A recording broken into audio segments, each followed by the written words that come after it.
Welcome to the Sanctuary Podcast. Angel Deer is a medicine man and offers his work on sacred land through shamanic healing, energy healing, sound healing, breath work, plant medicine, and workshops and events. The Sanctuary is a community for all those who seek healing, transformation, ancient wisdom, and a place to come together to create a new way of living and relating. This is the Sanctuary Podcast, and this is Angel Deer. Welcome on the Sanctuary Podcast. Today's episode is about Reiki. I'm sitting here at the Sanctuary in the Catskill. And it came to me through a lot of your questions that I should do a recording about Reiki.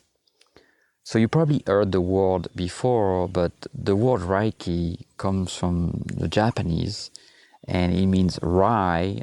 The first part means the universal life energy.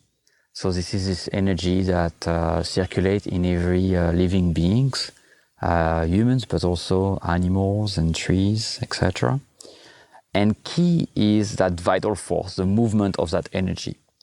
So what Reiki expresses is that every living beings, trees, plants, insects, animals, humans, have an energy that flows through them. And we all sharing that universal energy that circulates through us.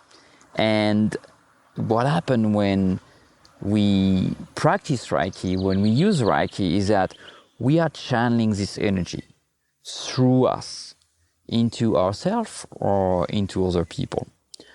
So Reiki has been attributed to a Japanese theologist, Dr. Mikao Usui, that in fact studied very ancient scrolls and texts of the Japanese, Chinese, Sanskrit and Tibetan sutras, and even the writing of the disciple of the Buddha. And it led him to rediscover, in fact, a very old practice that is thousands of years old from those ancient sutras. And in the 1930s, he put together the system and called it Reiki.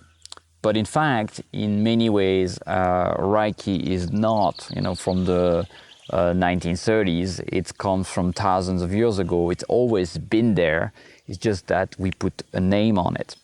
And many cultures and religions, in fact, are using that universal life flow, that universal energy to heal, to treat people, to resolve pathologies, to unblock people, to help them move forward. So what I wanted to share with you today is my view on Reiki. I had the amazing honor to be trained by a great teacher in New York. And I was just wanted to discover Reiki for my own tools in my toolbox to help people. In fact, I did not realize at the time that Reiki was going to be a tool also for self-transformation. As we use Reiki, as we bring Reiki into our life, things start shifting around us. And I think the biggest analogy or the biggest image to it is that we reconnecting to the web of life that's ever present. When we live in cities and work in offices, we are very often disconnected from that web of life. You live between concrete walls that are reinforced with metal, so you're very often disconnected from the energy of the earth around you. You're walking with shoes which very often have synthetic sole under, and so you don't connect with your bare foot on the soil anymore. Probably also you never put your hands in soil because you don't grow your own food, you don't garden. Most of the people today don't have those practices that we used to have. So we're slightly, step by step, disconnecting from what our body has known for hundreds of thousands of years. And our body is wired to be connected to that energy grid. So in fact, I like to say that when we're going in nature and people say, I'm going to unplug, in fact, I would challenge you to say that you're going to plug for real when you're going into nature. But let's come back to Reiki. What is a practice exactly? You might have seen it online or seen some video. It is a practice where we open to that universal energy. We let that energy flow through us, through our arms and hands. And by putting our hands on ourselves, on other people, on animals, on plants or trees, we can channel that energy and bring more energy into that being, either being a tree, an animal, or a person. And that energy, that body that's receiving it, or that plant that's receiving it, is wired to understand it and to receive it. And so people that receive Reiki can heal some of the pathology they are suffering from, either being mental, emotional, or even physical. I want to tell you a few stories because I have clients sometimes that are affected by pathology that are very complicated. And after 1, 2, or 3 sessions of Reiki, they are experiencing a profound shift.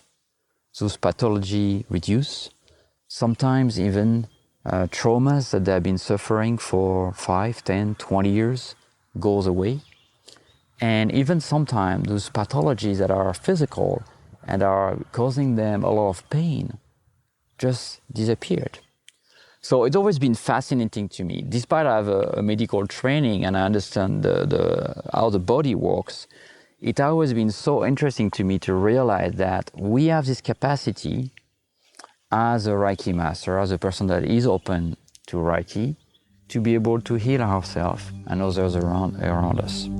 You're listening to the Sanctuary Podcast with Angel Deer. While you're listening, browse the website at www.thesanctuaryheal.com. Another aspect of Reiki that you might not be familiar with is that Reiki can be used also remotely. And that's probably one of the hardest things to understand for us in the Western world. You know, we believe that time and space is very real. In fact, even if most of our scientists are telling us that it is not, it's just a conception that we have, that our brain is creating that around us. But if we were to see things as they are, we would just see a massive wave of energy. So that quote or that say that we use to say we are all connected is way more real than we think it is. So when a client called me sometime from the other side of the country, in the US or on the other side of the planet, I have clients in Europe and sometime in Asia. I just had a client recently in Brazil. I can, from where I stand, connect to that web of life, to that web of energy. And I can reach into my client's energy field to channel energy, Reiki energy into it. So distance doesn't really matter. And I have, plenty of example of people that have been healed remotely. So people being in a room or being thousands of miles away doesn't change anything. But what's the most fascinating to me with Reiki is that it's something that it's available to all of us. It's like we've been wired at birth to channel that energy. Well, it's normal because we have evolved with it. And it's a little bit like, the food. When we eat food, we don't need to explain our stomach how to digest it. Well, when we put our hands in the soil or when we touch a tree or when we touch another human being, there's an exchange of energy that is happening. And a lot of scientific study now have been very interested by Reiki. And that's one of the last things I want to put in your mind or for you to reflect on is that Reiki is not just a practice that's on the side of Western medicine. In fact, there is hospital now in New York City and all across the country in Europe and in the US that are bringing Reiki practitioners, Reiki masters into operating rooms, into surgery rooms, into treatments of patients with cancer. And why is that? Well, it seems that a lot of the patients, once they are receiving Reiki, if they are having a surgery or they are going through a big trauma, their recovery time is improving. Their capacity to heal is accelerated. Their state of mind and their anxiety is greatly improved, and anxiety is reduced, obviously. And we see patients that heal much faster. You have a very famous surgeon in New York City, in a very big and famous hospital, that is bringing now a Reiki master in his room during surgery, because he has realized that he has less issue during the surgery when a Reiki master is present. So if you think Reiki is something very esoteric, and trust me, sometimes it does feel like this, even for me that has been practicing Reiki for a while. Even if I can't always understand exactly what's going on, I know it works. I see it working. So I challenge you a little bit to look at Reiki and maybe try it for yourself. Maybe have a Reiki master do a treatment on you. Maybe if you are going through a difficult time in your life, either emotionally or mentally or even physically, try a Reiki treatment and see what's happening during it and after it. People experience profound transformation, like after an acupuncture session or after taking medicine. Not only at the time of the treatments, but the hours and the days that follow the treatment. So I hope that this little podcast is going to open you to seek more about Reiki, to look more about what it could bring into your life. Feel free to reach out to me. You can go on the sanctuaryheal.com website and send me an email if you have questions about it. I have a lot of testimony of people that have been using Reiki over there. And you can also, Google Reiki and look on my YouTube Sanctuary channel, where I have some videos about energy medicine. So I thank you for following me today, and I hope I'll see you very soon, either online or here on the iTunes podcast. Thank you. You've been listening to the Sanctuary Podcast. Thank you so much for listening. Remember, we're a source of talks about spirituality, personal transformation, energy healing, shamanism, and earth-based practices. For more, visit thesanctuaryheal.com. On the website, you can find out about our events, our retreats, healing offering, our spiritual blog, and you can also register for the newsletter. Again, visit thesanctuaryheal.com. Till next time, this is the Sanctuary Podcast, and Angel Deer signing off.